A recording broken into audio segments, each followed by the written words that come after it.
Break free prime டைமில் தொடர்ந்து செய்திகளை வழங்குவதற்காக இணைக்கிறார் நெறியாளர் தேவா. நன்றி சிவரஞ்சனி. இனி அடுத்தாக இந்த நேரத்திற்கான தலைப்புச் செய்திகளை பார்க்கலாம். ஆந்திர மாநிலம் விசாகப்பட்டினத்தில் நடைபெற்ற யோகா விழாவில் பங்கேற்ற பிரதமர் நரேந்திர மோடி மக்களோடு மக்களாக சேர்ந்து யோகா செய்தார். క్లాక్వైజ్ తిప్పండి, श्वास वदलतु, तलानी किंदक्की తీసుకురండి, श्वास छोड़ते हुए गर्दन को नीचे लेके आइए. நாட்டின் பல்வேறு பகுதிகளில் நடைபெற்ற யோகா நிகழ்ச்சிகளில் பங்கேற்ற மத்திய அமைச்சர்கள் மற்றும் பாஜக முதலமைச்சர்கள். மதுரை திருமங்கலத்தில் ஆளுநர் ஆர் என் ரவியும், தாம்பரத்தில் மத்திய அமைச்சர் எல் முருகனும் யோகா செய்தனர்.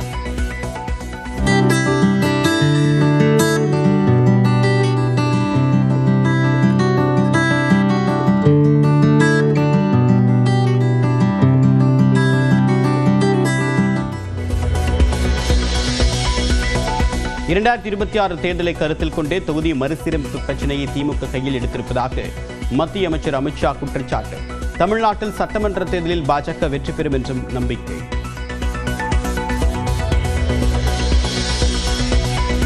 அமெரிக்காவில் பரவக்கூடிய புதிய வகை கொரோனாவால் நிம்பஸ், தொண்டையில் ரேசர் பிளேட் சிக்கியது போன்ற அறிகுறி இருக்கும் என்று மருத்துவர்கள் தகவல்.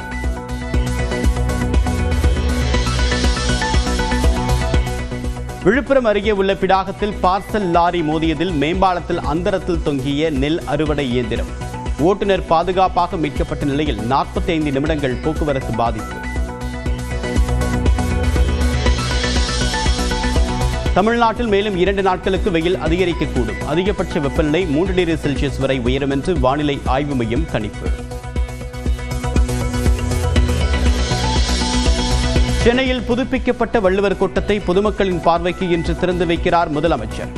முதல் நிகழ்ச்சியாக முதலமைச்சர் மு க ஸ்டாலினுக்கு பாராட்டு விழா நடத்தும் மாற்றுத்திறனாளிகள்.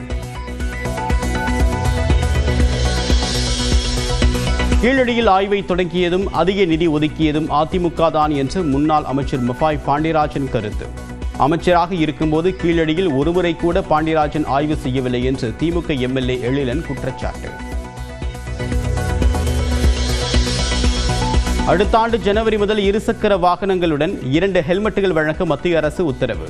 அனைத்து இருசக்கர வாகனங்களிலும் ABS எனப்படக்கூடிய ஆன்டி லாக் பிரேக்கிங் சிஸ்டம் பொருத்தவும் ஆணை.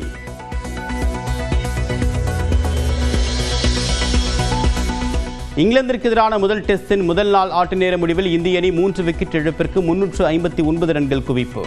கேப்டன் சுப்மன் கில் மற்றும் தொடக்க ஆட்டக்காரர் ஜெய்ஸ்வால் சதம் விளாசி சாதனை.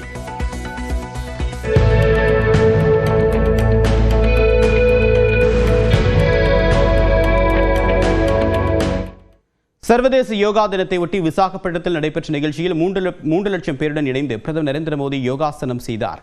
11வது சர்வதேச யோகா தினம் இன்று கொண்டாடப்படுகிறது. இதையொட்டி இந்தியாவில் ஒரே பூமி ஒரே ஆரோக்கியத்திற்கான யோகா என்ற கருப்பொருளில் பல்வேறு நகரங்களில் யோகா நிகழ்ச்சிகள் நடத்தப்படுகின்றன. ஆந்திர மாநிலம் விசாகப்பட்டினத்தின் RK கடற்கரையில் பிரதமர் நரேந்திர மோடி தலைமையில் பிரம்மாண்ட யோகா நிகழ்ச்சி நடத்தப்பட்டது. அதில் பங்கேற்க வந்த பிரதமர் நரேந்திர மோடியை ஆந்திர முதலமைச்சர் சந்திரபாபு நாயுடுவும் துணை முதலமைச்சர் பவன் கல்யாணும் நினைவு பரிசு வழங்கி வரவேற்றனர். அதனைத் தொடர்ந்து லட்சக்கணக்கானவர்களுடன் சேர்ந்து பிரதமர் நரேந்திர மோடி யோகாசனங்களை செய்தார்.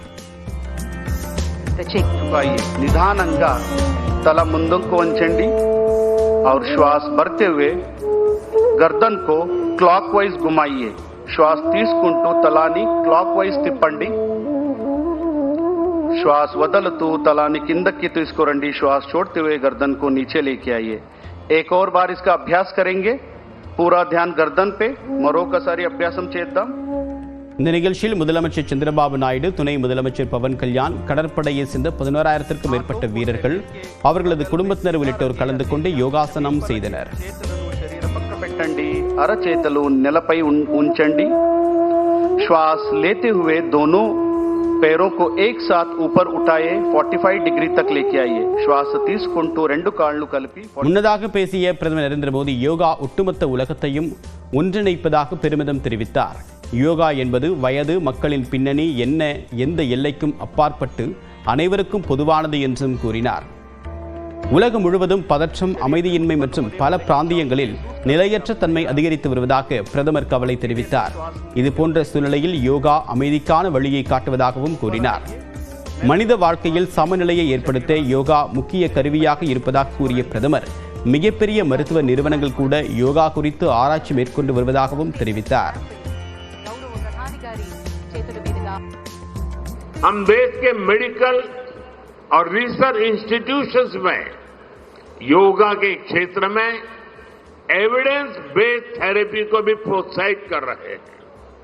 इस दिशा में दिल्ली के एम्स ने भी बहुत अच्छा काम करके दिखाया है. एम्स की रिसर्च में सामने आया है कि योग की कार्डियक और न्यूरोलॉजी डिसऑर्डर्स के उपचार और विमेन हेल्थ और मेंटल वेलबीइंग में अहम भूमिका है. எதிர்க்கட்சித் தலைவர் எடப்பாடி பழனிசாமி செய்தியாளர் சந்திக்கிறார். நேரலையில் பார்க்கலாம்.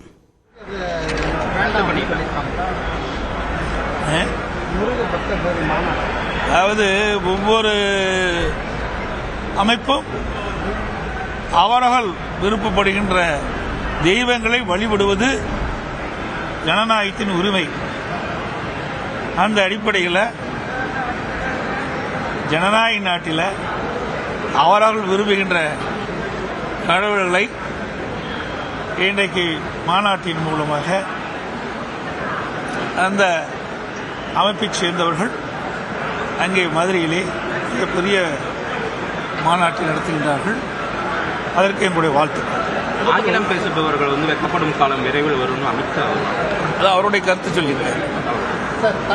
அவருடைய கருத்து சொல்லியிருக்காரு. ஒவ்வொருத்தரும் ஒரு கருத்து உண்டுங்க. கருத்தின் அடிப்படையில் ஒவ்வொருத்தரும் ஒரு கருத்துக்களை சொல்லலாம். தாய்மொழி என்பது முக்கியம் என்று சொல்லியிருக்கிறார். அனைவருக்கும் தாய்மொழி என்பது மிக மிக முக்கியம். அந்த தாய்மொழிக்கு கொடுக்கின்ற முக்கியத்துவத்தை விட ஆங்கிலத்துக்கு அதிகமாக முக்கியத்துவம் கொடுக்கின்ற என்ற பொருள்பட தான் அவர் சொல்லியிருக்காரு. தமிழக அமைச்சர்களும் முக்கிய நிர்வாகிகளும் பார்த்தீங்கன்னா தமிழக அமைச்சர்களும் திமுக முக்கிய நிர்வாகிகளும் பொதுவெளியில ஆபாசமான பேச்சுக்களும் ஆபாசமாக சித்தரித்து பல சமூக வலைதளங்களை பரவுறது, இந்த மாதிரியான நிகழ்வுகள் அதிகமாக நடக்குது. அதை எப்படி பார்க்குறீங்க? நாங்கள் ஏற்கனவே இது குறித்து கண்டன அறிக்கை வெளியிட்டுட்டேன். பத்திரிகையில் வந்துட்டு, ஊடகத்திலையும் வந்துட்டுது. இன்னைக்கு திராவிட முன்னேற்ற கழகத்தை பொறுத்த வரைக்கும் மக்களிடத்தில் மிகப்பெரிய கொந்தளிப்பு ஏற்பட்டிருக்கின்றது. மக்களோட ஆட்சி தமிழகத்தில் நடைபெற்றுக் கொண்டிருக்கின்றது. அதையெல்லாம் மறைப்பதற்காக, மடைமாற்றம் செய்வதற்காக இப்படி கேலி சித்திரங்களை வெளியிடுவது, அவதூறு செய்திகளை வெளியிடுவது வாடிக்கையாக கொண்டே இருக்கின்றார்கள்.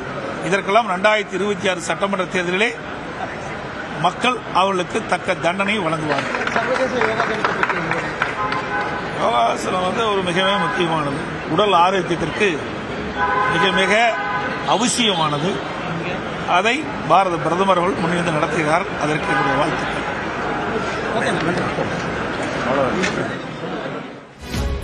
அதிமுக பொதுச் செயலாளர் எடப்பாடி பழனிசாமி அவருடைய செய்தியாளர் சந்திப்பு நேரலையில் பார்த்தோம்.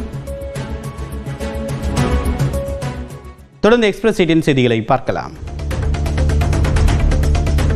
2025ஆம் ஆண்டு மே மாதத்திற்கான வணிக வரி மற்றும் பதிவுத்துறை ஆய்வுக் கூட்டம் அத்துறை அமைச்சர் மூர்த்தி தலைமையில் நடைபெற்றது. சென்னை நந்தனத்தில் உள்ள வணிக வரி அலுவலகத்தில் நடைபெற்ற இக்கூட்டத்தில் அனைத்து துணை பதிவுத்துறை தலைவர்கள், மாவட்ட பதிவாளர்கள், மாவட்ட வருவாய் அலுவலர்கள், தனித்துணை ஆட்சியர்கள் மற்றும் உதவி செயற்பொறியாளர்கள் பங்கேற்றனர். பதிவுத்துறை தலைவர் தினேஷ் பொன்ராஜ் ஆலிவர் மற்றும் பதிவுத்துறை உயர் அலுவலர்களும் இதில் பங்கேற்றனர்.